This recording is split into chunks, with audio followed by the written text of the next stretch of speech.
सांगलीतील सराफी दुकानांवर दरोडे टाकणाऱ्या 3 अट्टल गुन्हेगारांना पुणे गुन्हे शाखेच्या पोलिसांनी अटक केली आहे।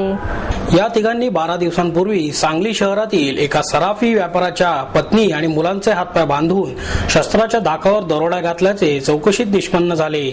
त्यांच्याकडून 107 तोळे सोने, 7 किलो 838 ग्रॅम चांदी, 2 लाख रुपये रोख, चोरीची motorcycle, 7 mobile, Honda city motor आणि घातक शस्त्रांसह 37,61,777 रुपयांचा ऐवज जप्त केला। गुन्हे शाखेचे अप्पर पोलीस आयुक्त अनंत शिंदे यांनी ही माहिती दिली।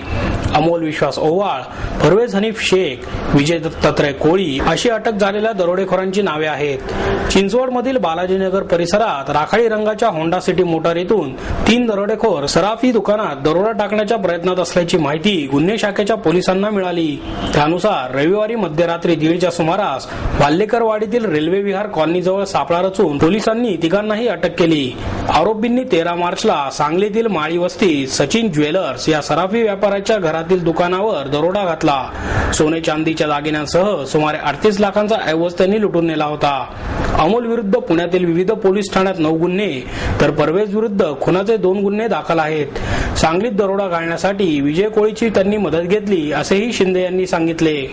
दिनांक 25/3 शनिवारी रात्री आमचे अधिकारी विधाते साहेब आणि त्यांच्याबरोबरचा स्टाफ ते गुन्हेगार चेकिंगला गेले असताना त्यांना माहिती मिळाली की अमोल ओवाळ 20 वर्ष राहणार वाघोली, परवेज हनीफ शेख 34 वर्ष राहणार गेंडामळा सातारा आणि विजय कोळी आणि इतर 2 असे आरोपी एका गाडीमध्ये थांबलेले आहेत आणि ते मोठा गुन्हा करण्याची शक्यता आहे आणि म्हणून त्यांना त्यांच्या टीमने ताब्यात घेतलं। त्यांच्याकडनं चौकशी केली असता त्यांनी 13/3/2012 रोजी सांगली येथे एक मोठा दरोडा केला होता, ज्याच्यामध्ये एक ज्वेलर आहे तिथले शशिराम मुळीक, सचिन ज्वेलर्स म्हणून आहे, त्याच्याकडनं त्यांनी मोठा दरोडा करून जवळजवळ 37 ते 38 लाखाचा माल चोरून घेऊन गेले होते।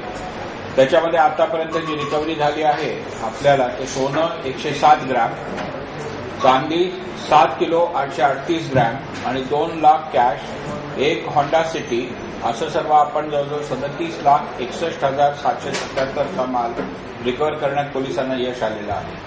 सर, याच्यामध्ये एकूण किती आरोपींना अटक करण्यात आली? आतापर्यंत आपण 3 आरोपींना अटक केले आणि 2 आरोपी फरार आहेत।